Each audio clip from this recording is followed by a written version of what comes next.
Don't wait till the battle's over. Don't wait till the struggle ends. Shout now, shout now, right now. Shout now, shout now. Don't wait till you make it. Hey everyone, and welcome to the PHILLIP Show. It is hot today. You know, we just came out of whatever that questionable weather was, and seasons just go from 0 to 1,000. So now it went from chilly, raining to, I'm not sure what sort of sauna this is, but it's a sauna. So in today's world, you know, there's a lot of communication, there's a lot of creativity. We see a lot of things that are happening in the digital world where people's imaginations are just going wild. But what happened to writing?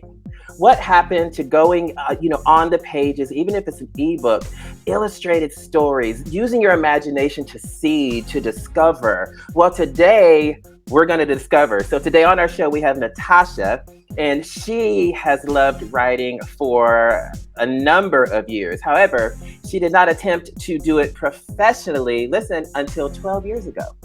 And it was then that she envisioned the concept of reflections, but work and life prevented her from devoting time and energy to complete it. And I know that we all feel that way. There's always something that comes in the way of our passion, always something that comes in the way of our dreams. We know that. But then in 2020, the pandemic slowed the world down and it freed up time. So she used her downtime to complete the novel and she published it. She enjoyed the character so much that she decided to write a sequel, then a prequel.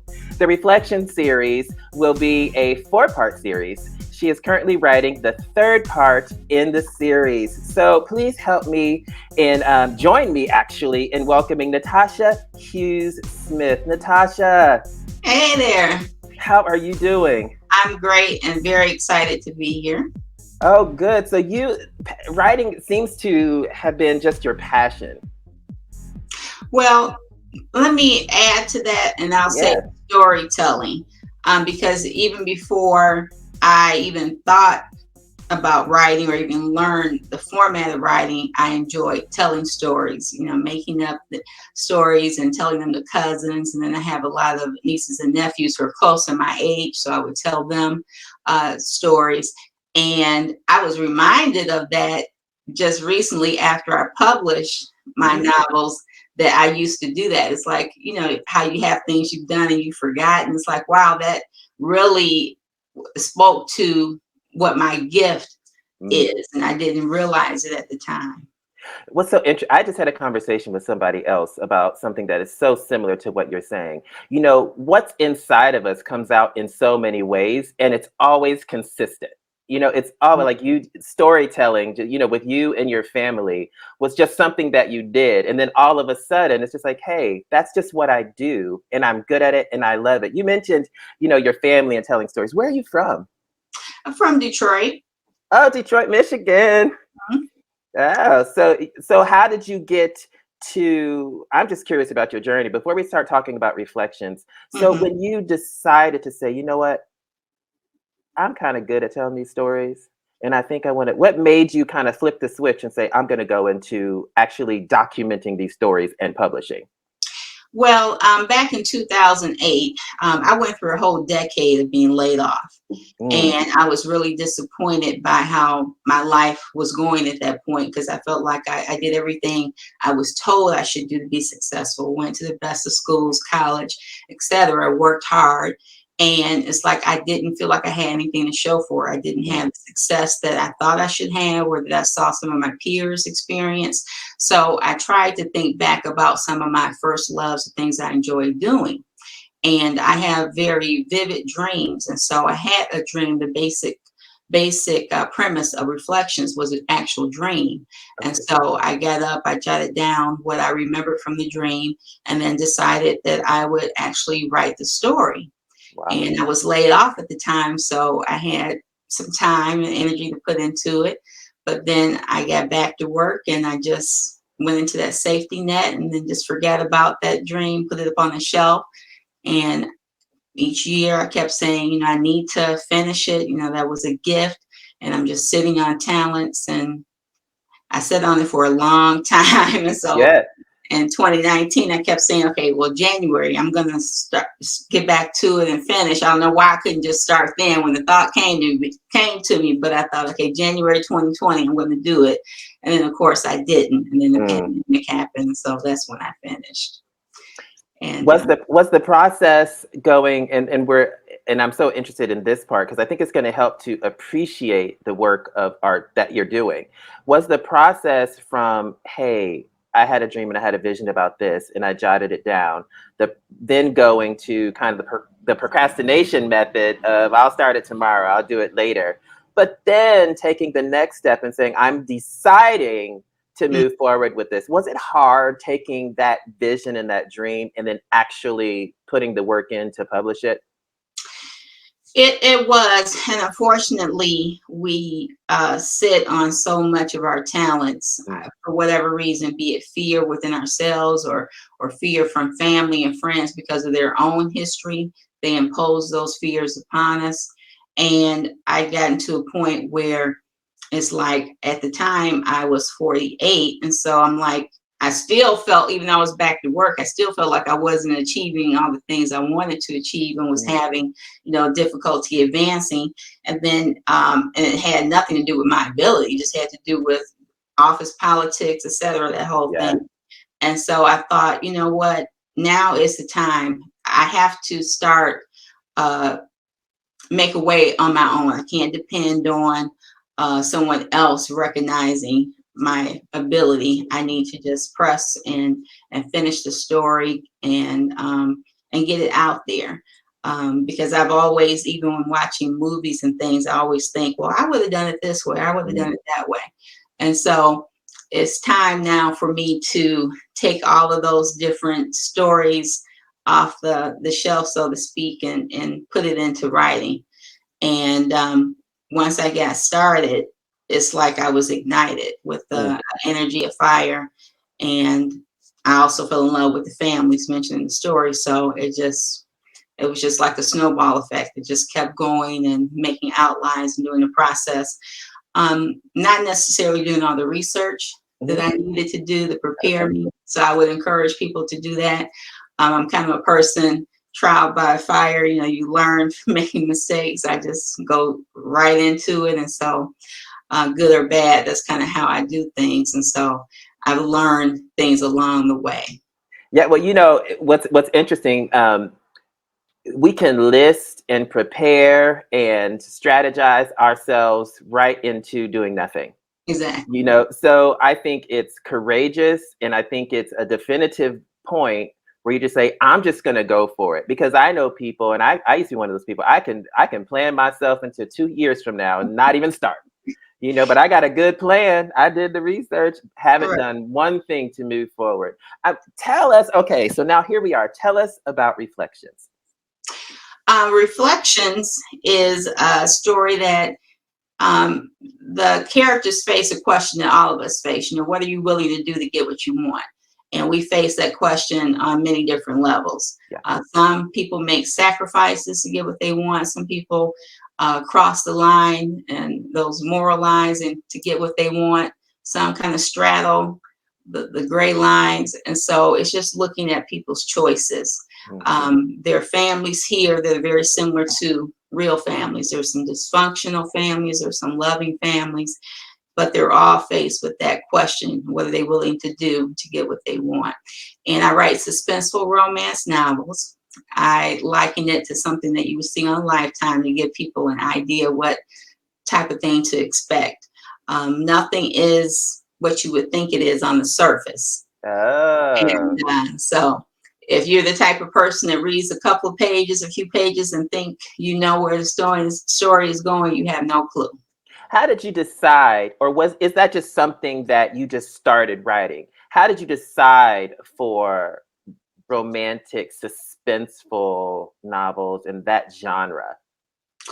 It just organically happened because that basic premise that I had in the dream is what I use as a guide with the outline and developing the other parts of the story. So it just happened naturally. I didn't set out to write suspenseful thrillers, romance thrillers, but that's what it has evolved into. Wow, and it's a whole series. I'm just so interested. Why a series? Why isn't there just a final and we're done? Why the series? Because I fell in love with the characters, and in my stories, they all take place in metropolitan Detroit. And I like Okay. to mix in some factual information to help the story feel more grounded, more real. Yeah. I'm glad that my readers say I write realistic characters. This is not, Mm, uh, to me, is something that could garner a serious discussion about societal norms, about expectations. You could have a serious conversation about the topics. And so I fell in love with the characters and didn't want to leave them. And so, in one of the lines of Reflections, John Barrington says their family was built on a foundation of lies. So I thought, okay, what could those lies be? And the more I thought about it, then the prequel, Wealth of Lies, was developed. And mm. that takes place in 1955. So we go back in the past, and it was fun doing the research about, not just the clothes, but thinking about the language and the people were using, the different socioeconomical situations they were faced with at that time. And then I fell in love with one of the characters I created for that story. And so that leads to my the third installment, which I finished and will be released in the summer. I haven't Wonderful. released the name and the cover yet, but it's about the mob family that's mentioned in both stories. So now we're going to enter the mobster world and discover his love and the different issues that he faces as a mobster in 1970 Detroit. Mm. So it sounds like you have a lot of social elements, and you had mentioned some things that you wanted people to pull out of it. Do you use um, current topics or current issues or things that we are going through today and use them in the journeys of some of your characters? The journey of the characters from Reflections, really, two of them, Vivian and Jeff, really pull on how I was feeling at the time when I started it. Like I Mm. said, I felt like I had been let down. My schools, college, and high school told me that once I graduated from their particular school, the world was mine. Mm. And it wasn't. Yeah. So I was very, disillusioned and disappointed. And so I put that into my characters. They felt some of the same feelings I had. So, and I'm sure that there are a lot of people reading that story could relate to that, especially in our climate where you might be dealing with layoffs and having difficulty trying to find your footing. So in Reflections, a lot of the, like Vivian and Jeff, what they experience is pulling from my own experiences. Mm. And with Wealth of Lies, um, I really don't put too much of myself in those characters. But with the third installment, the main character, Victoria, there's a little bit of her in me. But of course, that little bit that I put in my characters is exaggerated, Yes. and they experience it based on different results or reasons than I experienced it. Mm. So, Mm. So when somebody reads one of your books, mhm. what do you want them to get out of it?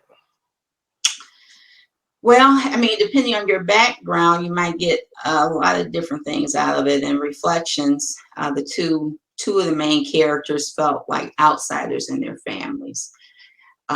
They were educated family members, not. So it's just a different perspective to. And then they created their own sense of family by their Mm. friends and in Vivian's case, her former high school teacher became like a mother figure.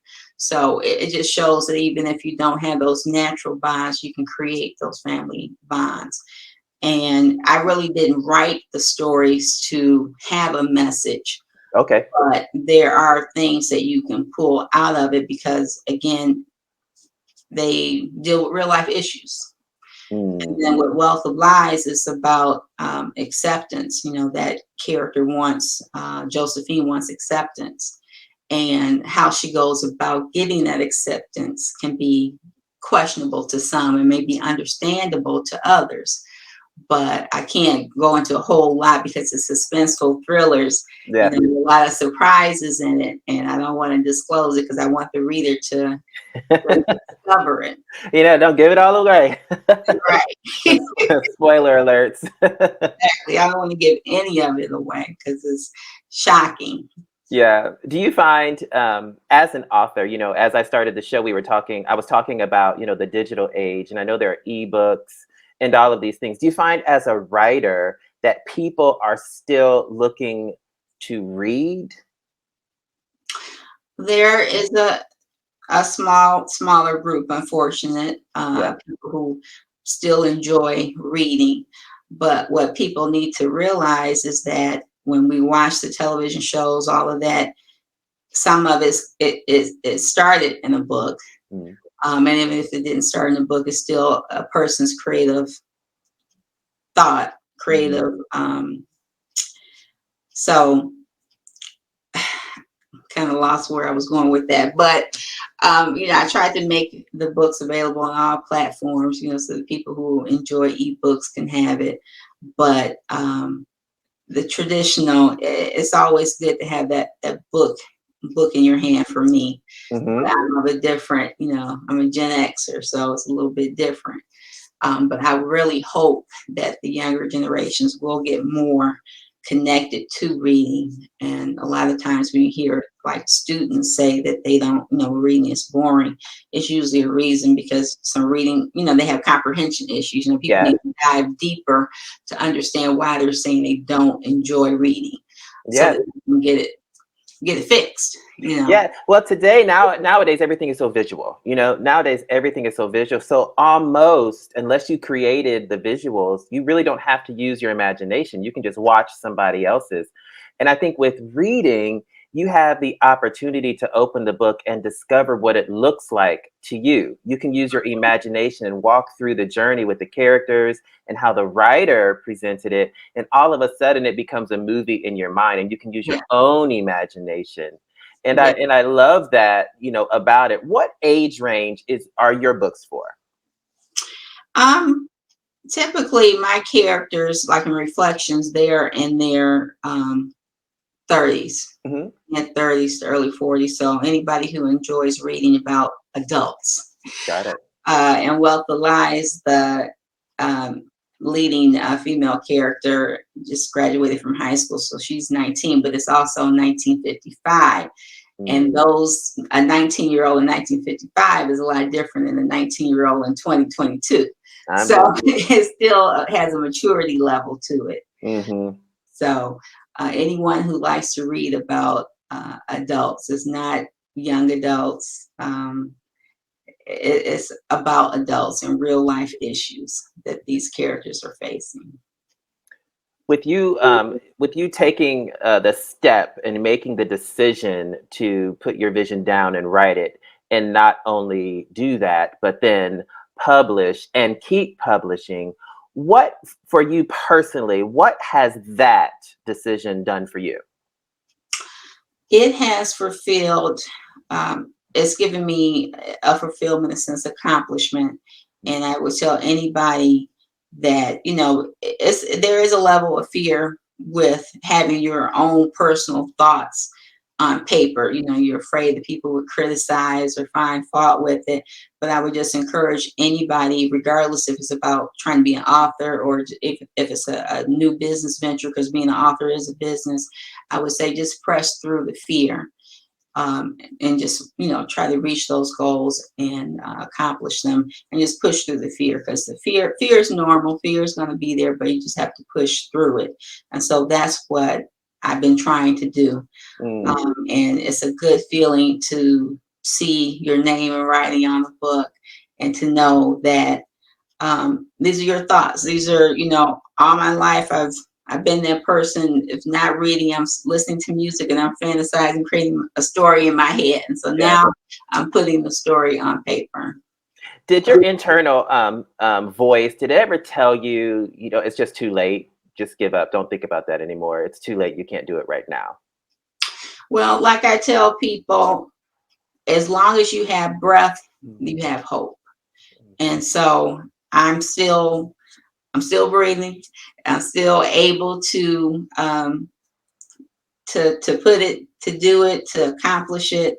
And I'm still looking, life is not over for me. And I'm still looking to achieve greater heights and success. And so, no, it's never too late. Yeah. When you talked about heights of success, where does your vision say, ooh, I made it? What's the height of success for you? I don't know. That's probably ever changing, Mm-hmm. as you accomplish and succeed. Maybe at one point it was just seeing my name on the book. The next it might be an interview with a local news Mm-hmm. program. Ultimately, I would love to see these novels turn into movies. Mm. I, in my mind, Reflections is like the perfect story for Lifetime, but the best thing is that I've had readers to tell me that they definitely need to be made into movies. They're trying to speak it into existence, saying that Netflix is going to call me. They're naming off these different producers. It's like, yes, I would love for my novels to be put on the the little screen. I'll be happy with that. But I feel like the third novel should be on the big screen. Okay. Oh, you know where that one goes. That one goes on the big screen. That's a big That's screen on there. I love That's it. Warner Listen, Brothers, Warner Brothers, Paramount, somebody. make it plain. Make it plain. Exactly. Yeah, I love that. So for and you already kind of talked about, oh, you know what? I want to know about you. So what do you do when you're not writing? Well, I still work a full-time job, so Okay. that takes all of my daytime hours. Mm-hmm. And so after work, I'm just writing. Um, the pandemic has shifted a lot for me, Mm-hmm. where I'm not doing the things I normally would do, like to travel. I'm hoping to ease back into that and get more comfortable with it. So, but my last focus for these last 2 years has just been writing. So as soon as I finish one and get that published, and I start upon the next. So once I get the third one published, it should be in June. Then I'll immediately start with the fourth, which should be the final. Even though I have readers saying, "No, please don't let it just be four. We could go on and on with this story." And the voice actor Gail Washington from Wealth of Lies, she was like, "We need to know Josephine's grandmother's story." So I Oh, mean, literally, I could go on and on with these yeah. characters, but I'm thinking just for I have some other ideas for some standalones, and who knows? I kind of thought, well, maybe the current series is called the Reflection series. I'm like, well, maybe I could do a Reflections Dark Oh, series. not the dark. Like Justice League Dark Reflection. Okay. It's a world of possibilities. It's a Exactly. world of Exactly. possibilities. I love the fact that you have your daytime job, if you will, and your passion is so important that you make time to Yes. do it even after a full day's work. That is huge. And that's the difference between now versus back in 2008 when I first started it. Because once I Mm, got back to work, that was it. I didn't even pick it up again. yeah. And so now I'm making time for the things that I enjoy, the things that give me pleasure and fulfillment. And for right now, it's my writing. Mm. And it sounds like people are appreciating that writing. Yes, they are. And that feels good because, there are times when you can doubt yourself. And then, I hate to say it because at one point I just had to put it plain to myself. It's like if X, Y, and Z can get money for a movie or be on television, then my stuff definitely Yes. is good enough to be out there. So, not to put someone else's work down, but I just have to keep it real. There are all sorts of, work out there, some good, some bad. So why not mine? Why can't Why mine not be? yours? Yeah. Exactly. And I love that. And and that voice in a lot of people's heads is it overpowers any desire that they have. And, and I love that. Why not yours? A lot of times we see things on television, or we see things in a sphere or in a place where we think that we want to be, but we don't take the step to decide to go. We don't take the step to decide to put ourselves in that same circle at that same table. So a lot of times the only thing between that person and this person is a decision. Exactly. So good for you for just deciding, like, you know what, I'm getting to the big screen. Listen, we're going to the big screen. So we have to be willing to give ourselves a chance. I said this to a supervisor once, probably shouldn't have, but I said the only difference between you and me is someone gave you an opportunity. So I'm making my own opportunity with these books. You are, and it'd be another. It's another interview because I want to hear what that manager said. I'm like, oh. He didn't say anything. Probably was shocked that I said it. I would have been like, oh.